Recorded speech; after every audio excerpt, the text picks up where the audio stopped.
강원도 산골의 아침은 안개로부터 시작된다. 73살의 점례는 습관처럼 삐걱거리는 문을 열고 마당을 나선다. 장독대에 맺힌 이슬을 수건으로 닦아내며 그녀는 늘 같은 풍경을 본다. 산등성이에 걸린 구름, 마당 구석에 핀 민들레, 그리고 담벼락 너머 이장네 집 대문에 붙은 정체 모를 종이들. 점례에게 세상은 두 종류로 나뉘어 있었다. 들리는 것과 보이는 것. 새소리, 바람소리, 자식들의 전화 목소리는 선명한 세상이었지만 신문지 위에 빼곡한 글자나 길거리의 간판들은 그저 어지럽게 흩어진 까만 콩과 같았다. 아침 식사를 마친 점례는 텔레비전을 켠다. 화면 속 뉴스 앵커는 무언가 다급하게 말하고 있고 화면 하단에는 자막이 쉴 새 없이 지나간다. 점례는 앵커의 표정만을 살핀다. 세상이 어떻게 돌아가는지, 저 화려한 글자들이 무엇을 경고하는지 알 수 없지만 점례는 그저 웃으며 숭늉을 들이켠다. 뭐 좋은 일이라니까 저리 떠들겠지. 방으로 들어온 점례는 습관처럼 장롱 아래 칸을 연다. 거기엔 10년 전 먼저 떠난 남편의 채취가 벤 오동나무 상자가 있다. 그 안에는 남편의 지갑, 돋보기 그리고 낡은 수첩 하나가 들어있다. 점례는 수첩의 겉장을 손으로 쓸어내린다. 남편은 생전 면사무소 일을 도울 정도로 총명했고 글씨 또한 정갈했다. 그녀는 수첩을 펼쳐본다. 한 페이지 한 페이지 넘길 때마다 남편의 필체가 춤을 춘다. 점례에게 그것은 글자가 아니라 남편이 남긴 마지막 지문 같았다. 영감, 여기다 뭐라고 써놨소? 나 보고 싶다는 말 한마디쯤은 적어놨을 텐데. 점례는 남편이 남긴 문장을 손가락으로 따라 그려본다. 하지만 손끝에 닿는 것은 차가운 종이 질감뿐 남편의 목소리는 들리지 않는다. 오후가 되자 우체부가 마당에 엽서 한 장을 던져놓고 간다. 도시에 사는 손주 녀석이 보낸 것이다. 알록달록한 그림 옆에 삐뚤삐뚤하게 적힌 아이의 진심. 점례는 그 엽서를 코끝에 가져다 댄다. 아이 특유의 분유 냄새와 크레파스 향이 난다. 우리 강아지 할미한테 뭐라고 이렇게 길게 썼을까? 엽서를 한참 들여다보던 점례의 눈시울이 붉어진다. 사랑하는 사람들은 자꾸만 그녀에게 글자로 말을 건네오는데 그녀는 그 말을 받아낼 그릇이 없었다. 그를 모른다는 것은 단순히 불편한 일이 아니었다. 그것은 사랑하는 이들의 마음을 눈앞에 두고도 만지지 못하는 벽장 속에 갇힌 소외감이었다. 점례는 엽서를 가슴팍에 품고 어두워지는 방 안에 가만히 앉아 있었다. 벽시계의 째깍거리는 소리가 유난히 크게 들리는 밤이었다. 이제 그녀의 가슴 속에선 평생을 억눌러온 작지만 단단한 갈망이 싹트기 시작하고 있었다. 그것은 더 이상 까막 눈으로 남지 않겠다는, 남편의 수첩 속 비밀을 직접 읽어내겠다는 고요하지만 강렬한 외침이었다. 평온했던 점례 일상에 작은 균열이 생긴 건 남편의 기일을 앞둔 어느 비오는 오후였다. 장롱 속 오동나무 상자를 다시 꺼낸 점례는 남편의 수첩 갈피에서 접힌 쪽지 한 장을 발견한다. 수첩 속에 고이 끼워져 있던 그 종이는 수천 번은 접었다 편 듯 모서리가 달아 있었다. 점례는 그 종이를 들고 읍내로 나가는 버스에 올랐다. 평소라면 이장댁에 부탁했겠지만 왠지 그 종이만큼은 타인의 목소리로 듣고 싶지 않았다. 남편이 죽기 전 병상에서 떨리는 손으로 마지막까지 쥐고 있던 종이었다. 점례는 그것이 남편이 자신에게 남긴 마지막 유언이나 다름없다고 믿었다. 읍내 안경점에 들러 돋보기를 맞추는 척하며 주인에게 슬쩍 종이를 밀어내 보려 했지만 점례는 차마 입을 떼지 못했다. 이게 무슨 뜻이오? 라고 묻는 순간 자신이 평생 숨겨온 부끄러움이 만천하에 드러날 것만 같았다. 점례는 결국 종이를 도로 주머니 깊숙이 쑤셔 넣고 마트로 향했다. 마트 계산대에서 점례는 다시 한번 무너졌다.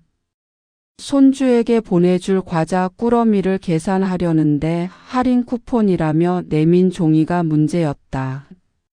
할머니, 이건 10일 제품이라 하나 더 가져오셔야 해요. 여기 적혀 있잖아요. 어린 점원법에 짜증 섞인 말투가 점례의 귓가를 때렸다. 뒤에 줄 선 사람들의 시선이 따가웠다. 점례는 아이고 내가 눈이 나빠서 라며 얼버무렸지만 가슴속에서는 뜨거운 것이 치밀어 올랐다. 눈이 나쁜 게 아니라 머리가 나쁜 것 같다는 자책, 평생을 자식 뒷바라지하며 손마디가 굵어지는 동안 제 이름 석자 배울 시간조차 없었던 세월이 서러워졌다. 집으로 돌아오는 길, 점례는 버스 창밖으로 보이는 초등학교 담벼락을 멍하니 바라보았다. 운동장을 뛰어노는 아이들이 커다란 칠판 앞에서 글자를 읽는 환영이 보였다. 그날 밤 점례는 기름등잔 대신 전등을 환하게 켜고 남편의 수첩을 다시 펼쳤다. 그리고 주머니에서 꼬깃꼬깃해진 그 쪽지를 꺼내 나란히 놓았다. 까만 글자들은 여전히 침묵하고 있었다. 이 안에 영감이 나한테 미안하다고 쓴 건지 아니면 내가 꼭 알아야 할 돈이라도 숨겨놨다는 건지. 내가 모르면 이 말들은 영원히 죽은 말이 되겠구나. 점례는 손을 떨며 낡은 연필 한 자루를 찾아냈다. 그리고 달력 뒷면에 남편의 수첩에 적힌 글자 하나를 무작정 베껴 쓰기 시작했다. 삐뚤삐뚤한 선 하나를 긋는데도 온몸에 힘이 들어갔다. 그것은 단순히 글자를 배우고 싶다는 호기심이 아니었다. 죽은 남편의 마지막 진심을 건져 올리고 싶다는 간절함, 그리고 남은 생은 더 이상 장님으로 살지 않겠다는 서글픈 선언이었다. 다음 날 아침 마을 회관 입구에 붙은 어르신 한글 교실 공고문 앞에서 점례는 한참을 서 있었다. 쭈글쭈글한 손으로 벽보의 모서리를 만지던 점례의 눈에 단단한 결의가 서렸다. 영감 기다려요. 내가 꼭 저 글자들 입을 열게 만들 테니까. 마을 회관으로 향하는 길은 평소보다 10배는 멀게 느껴졌다. 점례는 아침부터 대문을 나섰다가 다시 들어오기를 3번이나 반복했다.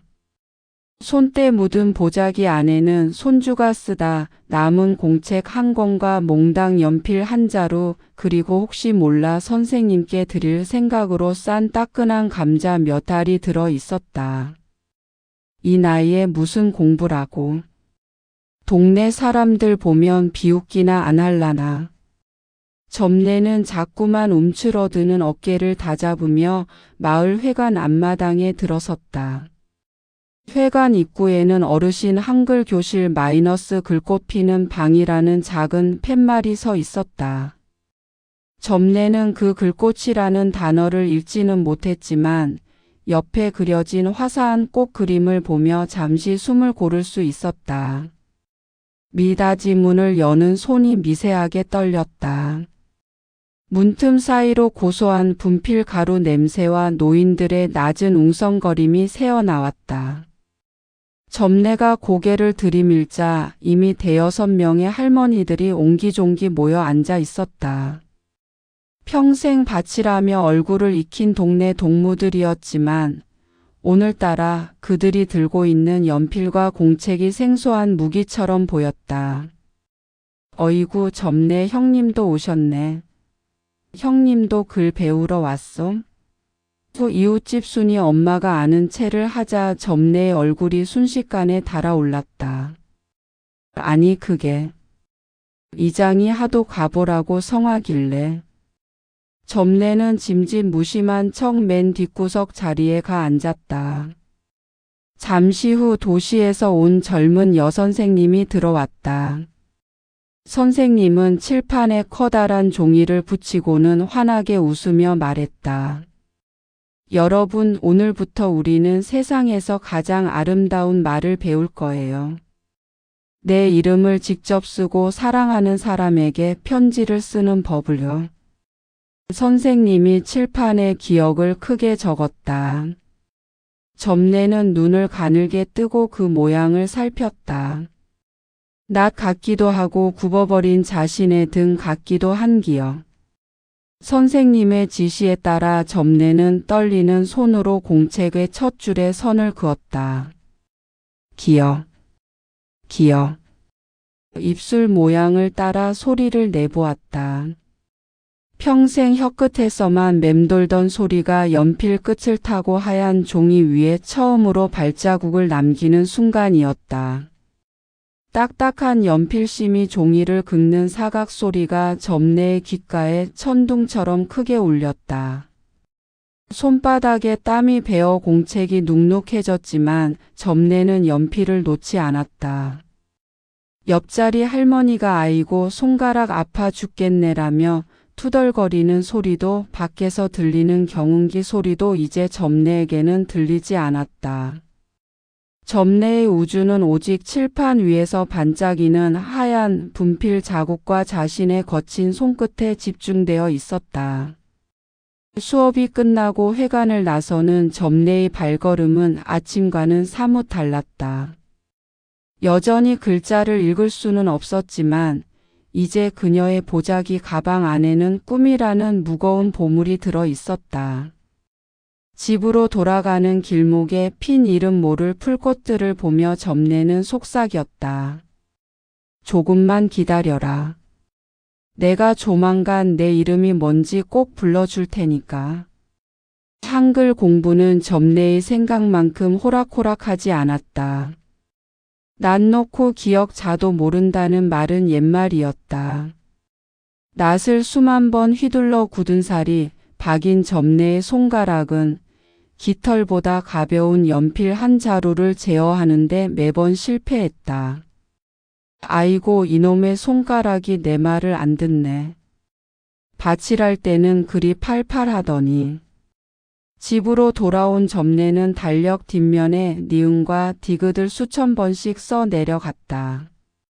하지만 조금만 방심하면 니은은 지렁이처럼 휘어졌고 디귿은 입을 벌린 괴물처럼 흉측해졌다. 침침해진 눈은 글자를 자꾸 겹쳐 보이게 했고 돋보기를 써도 눈앞이 뽀얗게 안개가 끼기 일쑤였다. 가장 큰 시련은 망각이었다. 어제 분명히 머릿속에 집어넣었다고 생각한 글자가 자고 일어나면 씻은 듯이 사라졌다. 회관에 가서 칠판을 보면 어제 본 글자가 초면인 양 낯설게만 느껴졌다. 옆자리 순이 엄마는 벌써 제 이름을 썼다며 자랑을 늘어놓는데 점례의 공책은 여전히 지우개 가루와 눈물 자국으로 얼룩져 있었다. 어느 날은 읍내 장터에 나갔다가 버스 번호를 잘못 읽어 반대 방향으로 가는 버스를 타기도 했다. 한참을 가서야 낯선 풍경에 놀란 점례는 길가에 주저앉아 버렸다. 늙어서 이게 무슨 망신인가. 다 늙어 빠진 머리에 글자가 들어갈 자리가 어딨다고. 포기하고 싶은 마음이 굴뚝 같았다. 남들이 보면 그저 글자 몇 자 배우는 것뿐이겠지만 점례에게는 거대한 바위를 손톱으로 깎아내는 일과 같았다. 그날 밤 점례는 공부를 포기할 생각으로 남편의 수첩을 장롱 깊숙이 밀어 넣으려 했다. 그때 수첩 사이로 손주가 보낸 엽서가 툭 떨어졌다. 엽서 구석에 그려진 아이의 웃는 얼굴. 점례는 그 그림을 한참 동안 어루만졌다. 할미가 글자도 모르는 까막눈이라 미안하다. 점례는 다시 자리에 앉아 전등을 켰다. 이번에는 공책 대신 바닥에 펴둔 신문지에 여백의 연필을 가져갔다. 손가락 마디마디가 비명을 질렀고 어깨는 돌덩이를 얹은 듯 무거웠다. 하지만 점례는 지우개를 멀리 밀어버렸다. 틀리면 틀린 대로, 비뚤어지면 비뚤어진 대로 자신의 생애를 기록하듯 한자 한자 눌렀었다. 그녀는 이제 알고 있었다. 글자를 배운다는 것은 단순히 지식을 채우는 것이 아니라 평생 가슴에 고여있던 응어리를 하나씩 풀어내는 과정임을. 점례는 입술을 꽉 깨물고 다시 칠판에서 본 글자를 복기했다. 아, 버, 지, 리. 입 밖으로 낸 단어들이 방 안의 공기를 따뜻하게 데웠다. 시련은 여전했지만 점례의 연필 끝은 더 이상 떨리지 않았다. 무딘 칼날을 숫돌에 갈 듯 점례는 자신의 무지를 깎아내며 조금씩 아주 조금씩 빛이 보이는 터널을 지나고 있었다. 기적은 아주 사소한 곳에서부터 시작되었다. 여느 때처럼 마을버스를 기다리던 점례의 눈에 정류장 기둥에 붙은 낡은 종이 한 장이 들어왔다. 전에는 그저 어지러운 낙서 같았던 그것이 그날은 달랐다.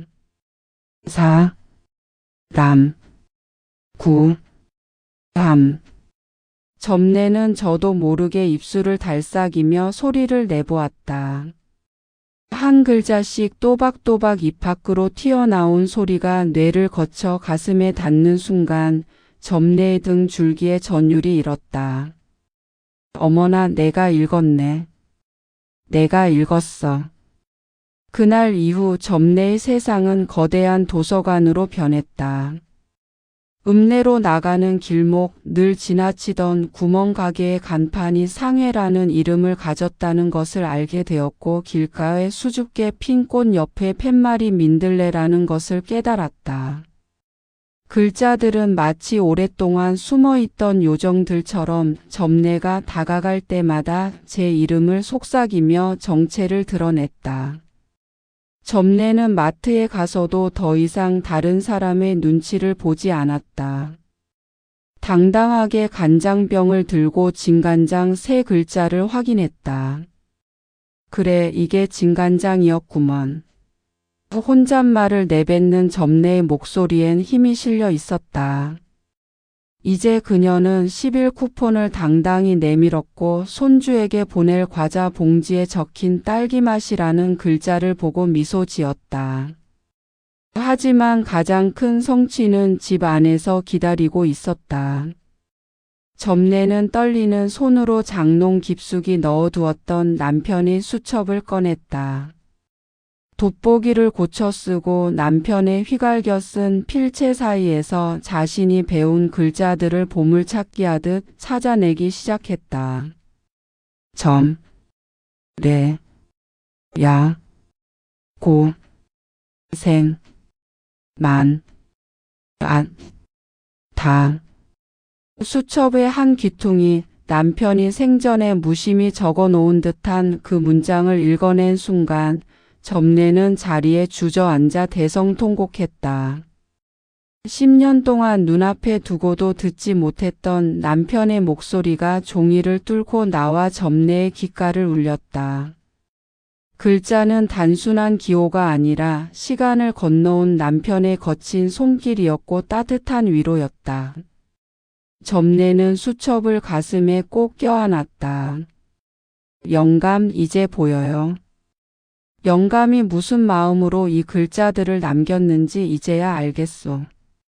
이제 점례는 더 이상 까막눈이 아니었다.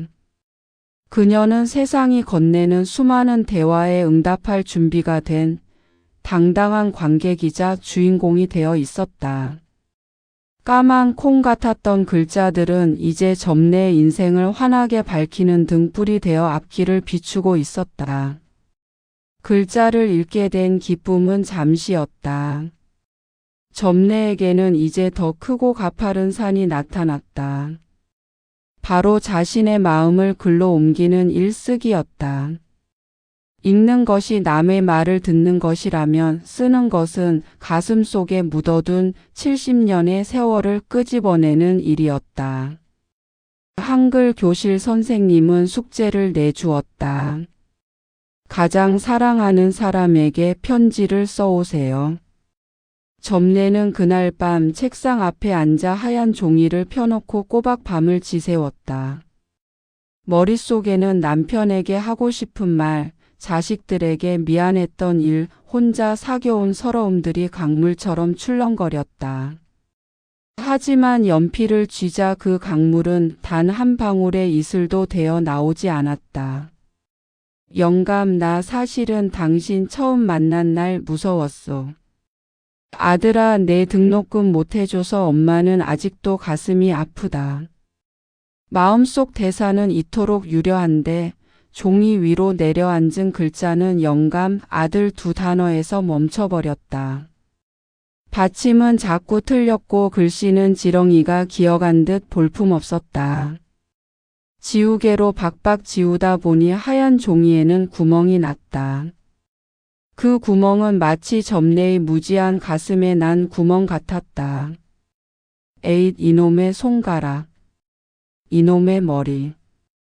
점내는 연필을 내던졌다. 읽을 줄 알게 되면 모든 게 해결될 줄 알았는데 오히려 알게 되니 자신의 부족함이 더 뼈아프게 다가왔다.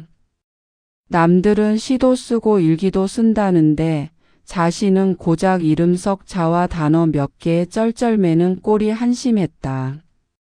배워서 뭐 하나 어차피 죽을 날 가까운 늙은이가 하는 자포자기의 마음이 괴물처럼 고개를 들었다. 다음 날 점내는 한글 교실에 가지 않았다. 보자기 가방을 구석에 밀어두고 다시 예전처럼 밭으로 나갔다. 호미질을 하며 흙을 파헤쳤지만 마음은 흙보다 더 시커멓게 타들어갔다. 글자를 몰랐을 때는 모르는 채로 살았지만 이제는 알아버린 세상이 자신을 거부하는 것 같아 더 외로웠다.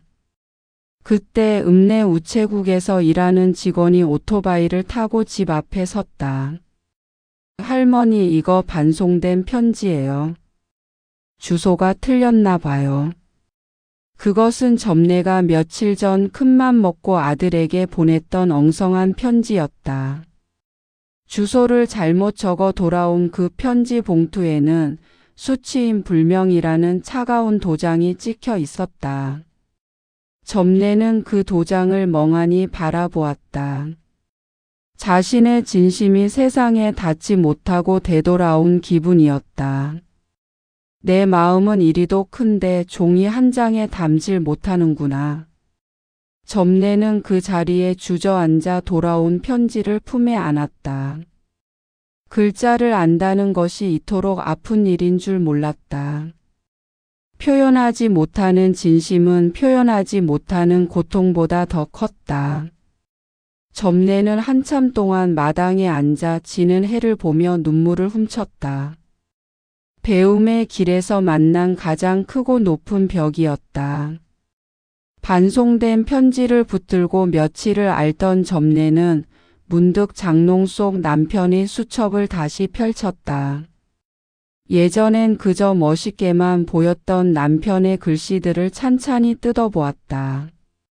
그런데 자세히 보니 남편의 글씨도 완벽하지 않았다. 군데군데 잉크가 번져 있고 받침이 틀린 대목도 보였다. 영감도 떨리는 손으로 이걸 썼겠구나. 글자가 이뻐서가 아니라 나 읽으라고 마음을 꾹꾹 눌러 담았어. 점내는 깨달았다.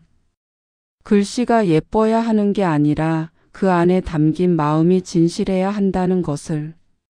그녀는 구석에 밀어두었던 보자기 가방을 다시 챙겼다. 먼지를 털어내고 몽당 연필을 깎았다.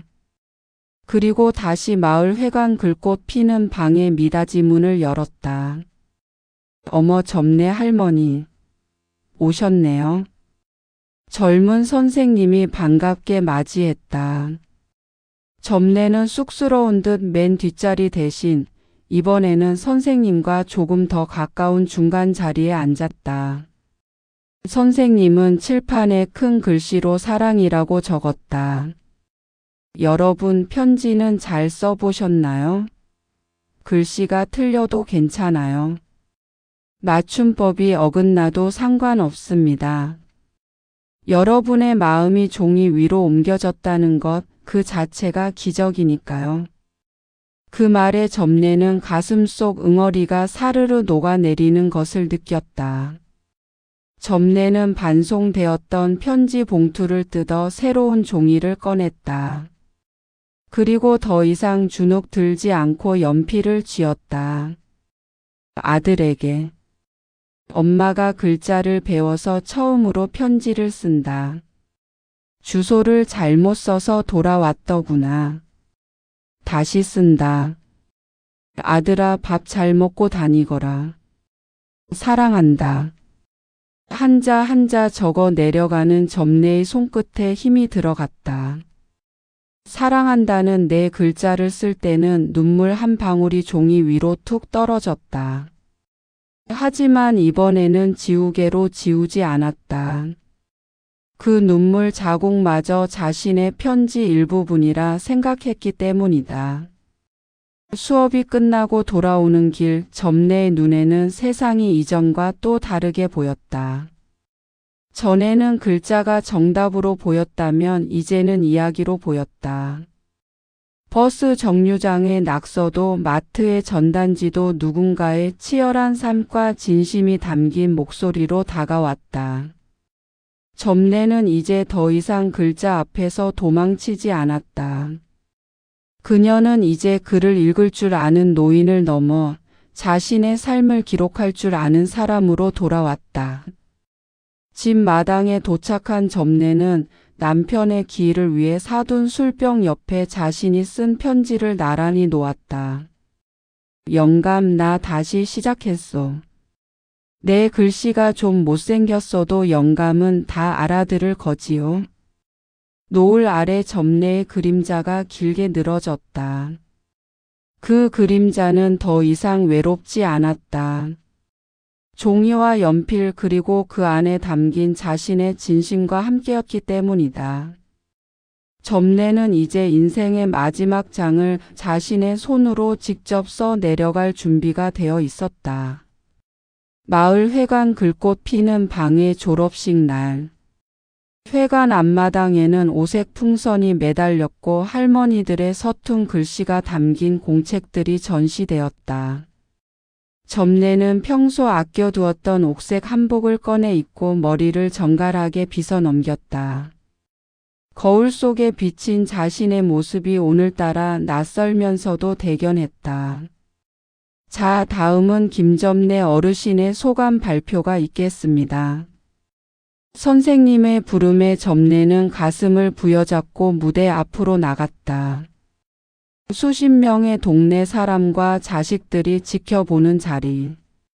점례는 품 안에서 소중히 접어온 종이 한 장을 꺼냈다. 마이크 앞에 서자 손이 떨렸지만 종이 위에 적힌 글자들을 보는 순간 마음이 차분해졌다. 그것은 더 이상 까만 콩이 아니라 점례가 평생 길러온 마음의 씨앗들이었기 때문이다. 점례는 천천히 그리고 또박또박 읽어 내려갔다. 나는 평생 눈을 뜨고도 장님으로 살았습니다. 세상이 내는 소리는 들려도 세상이 적어놓은 마음은 읽지 못했습니다. 내 이름 석자를 몰라 남의 이름처럼 부르고 살았습니다. 하지만 이제 나는 읽습니다. 길가에 핀 민들레 이름을 읽고 마트의 간장병에 적힌 정성을 읽습니다. 그리고 무엇보다 10년 전 영감이 나에게 남기고 간 사랑을 읽었습니다. 글자를 배우니 세상이 다시 태어난 것 같습니다.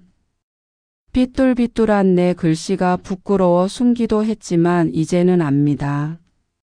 이 투박한 글자들이 바로 내 인생의 훈장이라는 것을요.